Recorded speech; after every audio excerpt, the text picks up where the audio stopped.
All right, first of all, thank you for being here on such short notice. And I want to thank all our healthcare providers for being here on such short notice, as well as both Mayor Kincannon and Mayor Jacobs. Really appreciate your support of our community and of the health department in this difficult time. As Knox County's public health officer, today I'm issuing a safer at home order. This order closes non-essential businesses and urges the public to stay home when at all possible, avoiding gathering in groups of 10 or more for non-essential purposes. Until further notice, all businesses not performing essential services have been ordered closed for 14 days, beginning 12:01 a.m. Tuesday, March 24th. A complete list of essential services can be found on our website. Businesses with questions can call 311. We understand the significant and in many cases devastating impact this will have on our families and local businesses. But we are hopeful this action, no matter how difficult it is, will help save lives. Now is the time for our community to come together and support each other in several ways. Staying home and protecting those most at risk of serious illness. Finding creative ways to get together and have social interactions, and also creative ways to support individuals and businesses most affected by this order.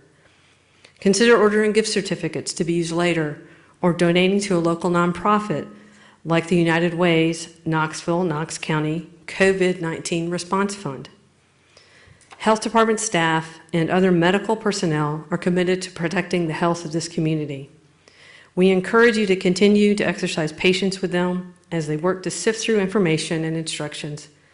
They have families themselves, and while the rest of us are social distancing, they are on the front lines. For that, I'm incredibly appreciative. Now I'll open it up for questions. Dr. Kincannon, can you help us understand why now? It's a great question, thank you. We talked about last week that we had seen an increase in cases in Knox County and in the region. Over the weekend, we had more cases in Knox County and more cases in those 15 counties that surround Knox County. So with the increasing number of cases, we felt like it was time to take a little more extreme public health measure of closing some non-essential services and encouraging people to stay home whenever possible. Can you give examples of what are non-essential versus essential? How does this impact restaurants, shops, things like that? So the details are found in the order and at the link. Some of the non-essential businesses we're asking to close are things like hair salons, tattoo parlors, other appearance-related services, massage that's not related to medical care. So again, the complete list can be found at the link, and then also there's some details in the order. Can you explain how the county will be able to enforce this order and the steps to do that? Sure, it's a great question. We are relying on the folks in these businesses to close their businesses under this order. I think everybody knows how serious this is, how serious COVID-19 is, and I'm trusting our local businesses to do the best thing for our community and follow this order and close. Dr. Kincannon, we talked when we had those first initial cases. The first case was someone who was traveling and was isolated at home. Second case, someone who wasn't actually in Knox County. Some of the new cases, do you have any details can you give about whether these are community spread, whether these are hospitalizations that people are requiring advanced medical care? So what I can say is that most of the cases that we have are not hospitalized. And again, I also want to say that we'll be making more information available about our cases on a regular basis on our website. That's not up yet, but it will be up soon. Also, what I can say is that at this point, we do have community spread.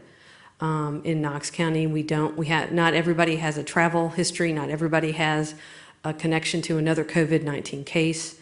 So if, that, by definition, is community spread. And these efforts are designed to flatten that curve, slow down the increase rate of cases, so that our friends in the medical community can weather this storm a little more favorably. It's still going to stretch them. It's still going to be a real challenge. But if we can slow the rise of those cases, and they don't have that sharp increase, really will help them protect their staff, remain viable, and weather this storm a little more a little more positively. Can you help us understand what community spread is? Again, you touched on it there, but just for people who Sure, that's a great question. So community spread is spread that happens in Knox County.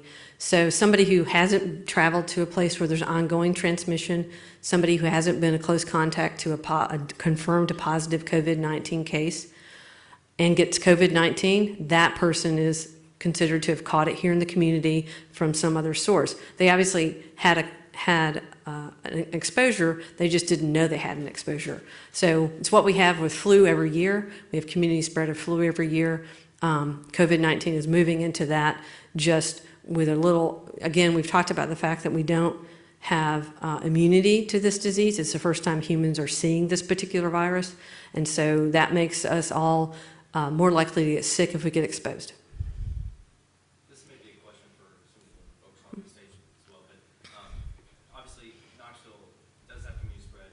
It doesn't have the inundation that New York or Seattle or Nashville or all these other bigger metropolitan areas have had.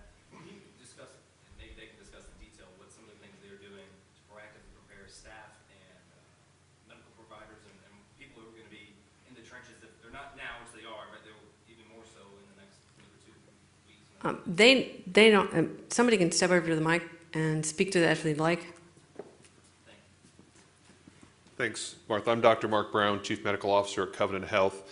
I'm working with all of our colleagues here across the community and other administrative and clinical leaders very closely. We're communicating almost on a daily basis, working with national suppliers to make sure we have the appropriate PPE, the personal protective equipment, trying to be as proactive as we can in getting all the necessary supplies in case we do have a surge. Fortunately, we have not had that yet, but we all are communicating with all of our staffs, our clinical staffs, our medical staffs on a daily basis, if not more frequently, as well as coordinating with Martha, the other public health individuals across the community and across the counties, as well as our mayors. Dr. B, can you repeat the questions when they're asked if the last request came? Okay, thank you. And I'll add to that personal experience. I had to go have a medical test done last week, and I got asked questions about my travel and stuff when I went in. So the other thing they're doing to try to reduce spread of illness in their facilities is reducing the number of people that go into the facility. Dr. B, can you talk about, non-essential businesses closing? Can people still go out and walk their dogs? Can they still go to greenways? What precautions do people need to be taking outside of going to business? Sure. So the question is, we're closing non-essential businesses. What can people still do? So we are encouraging people to get outside. They still need to follow those social distancing guidelines, trying to remain about 6 feet apart. Our city and county parks will remain open so people can go take a walk, can walk their dog, can get out and do other things. We want people to have some physical activity. We know how important physical activity is to our mental health, and asking people to stay home more than normal or not work and stay home can be a real challenge for some folks. So we do want people to continue as appropriate to get physical activity.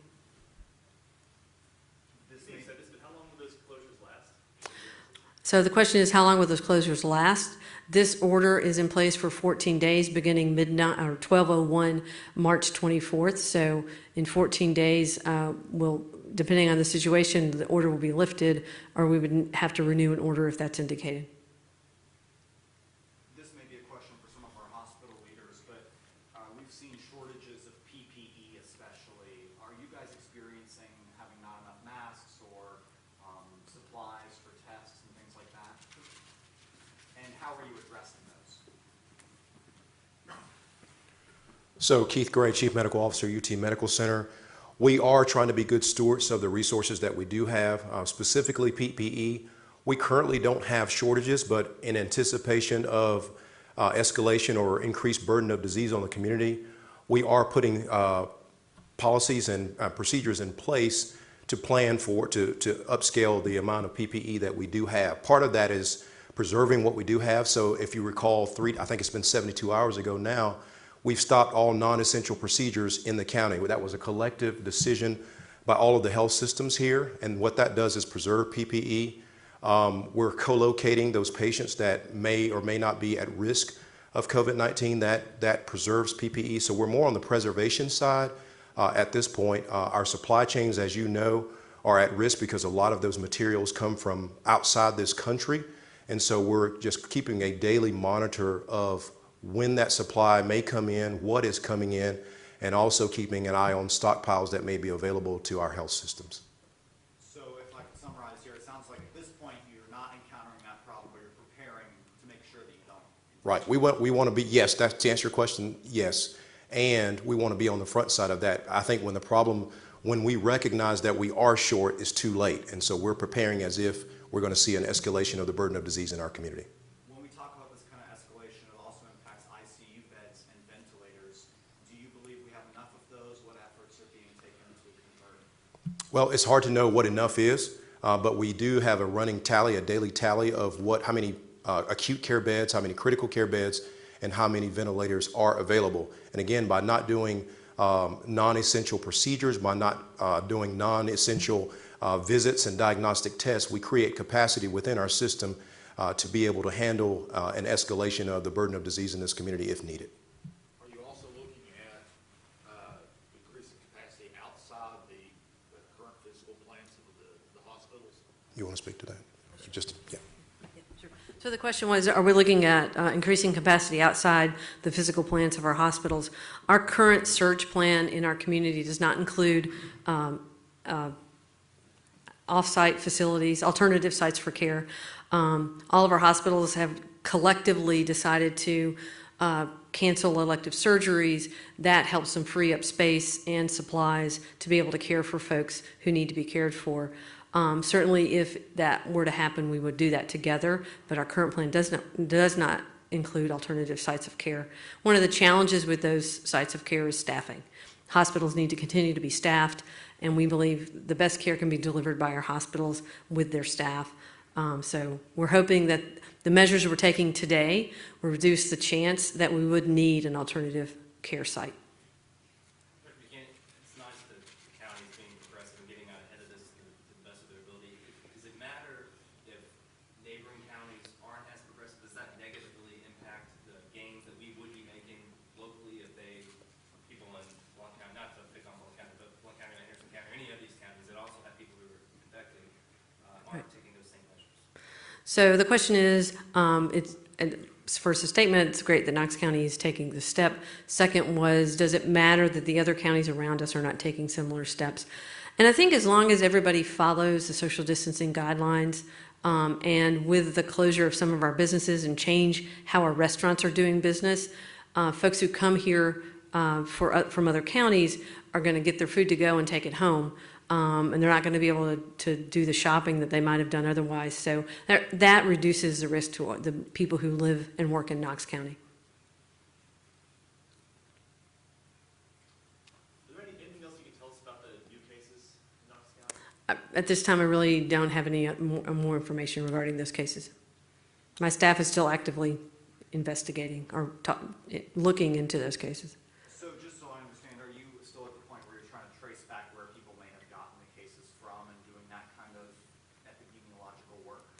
We are still doing contact tracing with each positive. So the question was, are we still tracing back to try to find out where people got their exposure? We are still doing contact tracing with the folks that are testing positive and tracing back to notify also folks who might have been exposed to them during their period of infectivity before they went into isolation. We continue to place people who are positive in isolation and check on them daily to make sure they're staying in isolation. Can you, I know you can't go into detail about the cases, but you said that there's some that were hospitalized. Do we have a number? Actually, I said there are none that have been Oh, I'm hospitalized. sorry, I thought you said some. I'm sorry. And how would you characterize the number of new cases that are coming in? Are we seeing a large growth in cases? Are we still seeing one or two a day as we have in the recent? So I think there are a couple of things contributing to the steady rise of cases that we've seen in the last week. One is, as we've talked about, all of our hospitals, not really the hospitals, but all of our medical providers are ramping up to be able to test. So people have more options for getting tested. Commercial labs have come online and they're able to provide testing. So opens up that window to more folks to be tested. Again, you need to be symptomatic with a fever, cough, or shortness of breath to have an indication for testing. And COVID-19, like every other test that's done in medicine, has indications for which you should do it. And our medical community follows those indications. But opening that opportunity for other people to get tested certainly is no surprise. Has shown us that we have more cases. We expect that to continue to rise steadily. We hope that it doesn't rise too sharply. And again, the measures we're doing today are really designed to help, you've heard me say it, flatten that curve so that our medical system can bear the burden of disease that we see. People at home who say, I have a cough, I might have some of these symptoms, what should they do? I know that hasn't changed. So if somebody is at home and they have a cough or sore throat or fever, they should do what they normally do. If it's something you would normally pick up the phone and call your doctor and get an appointment to be seen, pick up the phone and call your doctor and let them know what your symptoms are. If it's something that you wouldn't normally go see your doctor for, we'd encourage you to stay home until you feel better and not necessarily seek medical care if you don't need to. And definitely if you are only mildly ill, we really don't encourage you at all to go to the emergency room. If you need to go to the emergency room, if you're so sick that you need to go to the emergency room, we encourage you, if you have respiratory symptoms and fever, we would encourage you or someone to call ahead and let them know you're coming in so they can be prepared. This safer at home order to kind of help prevent the spread, if it doesn't work, is there a next step beyond that we might see, and when might that go into place? So the question is, the safer at home order, if it doesn't work to slow the spread, what's the next step? I think that decision will be made in concert with our leadership in the community. We are hopeful that the people in Knox County will heed this order and help protect themselves, help protect our community, and slow the spread of COVID-19. In addition to all the things we've talked about, social distancing and all those other things, one of the most important things we can all do is stay home if we're sick and avoid people who are sick. I know that's hard. Your family member is sick and you want to do something nice for them. There are lots of ways you can do that now with technology, or send them a card in the mail, or drop them off some food at the front door and let them know it's there. But avoid contact with people who are sick so that you can protect your own health and continue to do the things that you need to do. I wonder if we might hear from the mayors a little bit on this new step, on your perspective on this, why you think it's a good idea, and what people in the community Okay. need to know. This is something that we've all struggled with, because I think we realize that this is having, going forward, going to have a huge, it's having huge economic impacts on our country. And people are going to be out of work, both because of the virus and also efforts to combat the virus. But Dr. Buchanan, I have the utmost confidence in her. And as she said, also in the people of Knox County and East Tennessee.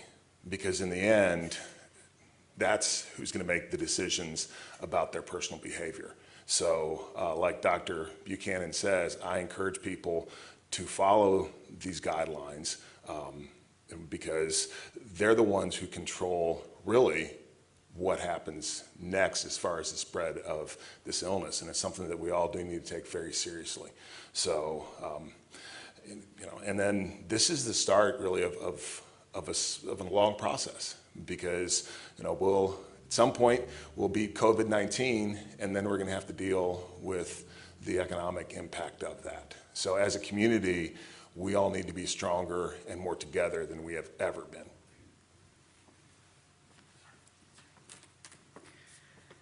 Well, on behalf of the city of Knoxville and the people in the city of Knoxville, I'm very grateful and fully supportive for this order coming from Dr. Buchanan and the health department. They've been doing yeoman's duty during this COVID-19 emergency, and I applaud their efforts and fully support them. This is a very difficult thing where we are having to make unprecedented decisions between people's lives and people's livelihoods. And while livelihoods are important, lives are even more important. And I strongly encourage everyone in the community to stay home if you can, to help protect our first responders and healthcare workers who are going to be on the front lines who cannot stay home. And that includes our people working at grocery stores, people who are driving the buses, people who are, maintain, our police and fire and child care, daycare workers who are giving priority to the people's children who are in those first responder roles. So if you stay home, it helps save lives and it helps protect and make it more manageable for the people in our medical community to save lives as well. So thank you. The City of Knoxville is fully supportive of this order, and we will do whatever we can to encourage the community to comply with it. Dr. Buchanan, would you like to invite any of the other hospital representatives to make comments if they wish? Sure. Gentlemen, would any of you like to make any further comments? I have a further question that someone might be able to ask. Okay. A lot of people in the community wondering how they can help if they have disinfectant wipes or masks at home, or maybe even we've seen people trying to sew masks together. Is that something, how can people in the community help medical providers during this time? I'll repeat the question and somebody's coming over to answer it. The question is, how can people help medical providers during this time? I can speak for Covenant, and I think all of us are doing some very similar things. I'll reiterate a little bit about what Martha has said. The best thing you can do for healthcare workers is to follow this order and to do all the things that we've been talking about to help prevent the spread of this disease. The more we follow this order, the sooner we'll all be out of this. So I think that's first and foremost. But if people are looking for ways to help, I know that we're trying to do a lot of coordination centrally. So if you can call either the corporate office at any of our facilities, we can get you in touch with the right people. There's not a list of numbers or a list of people because there's a lot of different moving parts to all of our organizations. We certainly appreciate all the help the community can do, but there are certain standards, CDC standards, medical standards that we'll have to follow for some of these. So we appreciate the help, any help the community can give, but the best thing you can do is the social distancing and follow this order. I think we have time for one more question. Well, for anybody tuning in to the live feed, can you just repeat what the order is and kind of explain it again, if you don't mind? Sure. So this order is called the Safer at Home Order, and basically it closes non-essential businesses and urges the public to stay home when at all possible, avoiding gatherings in groups of 10 or more for non-essential purposes. And there's a much more detail in the order itself, which will be sent out shortly. Can I get one more? Semantically, what's the difference between safer at home and shelter at home? Is there any? So the question is, what's the difference between safer at home and shelter at home? Safer at home means we're just encouraging you to stay at home as much as possible. Shelter at home, actually, we ask you to stay inside and really not come out. Usually used for shorter term things, like if everybody remembers the train derailment, we did a shelter at home then. So it means a little stronger language. This, we really just want to really encourage people to comply with this order and stay at home whenever possible and avoiding going out for things other than non-essential travel.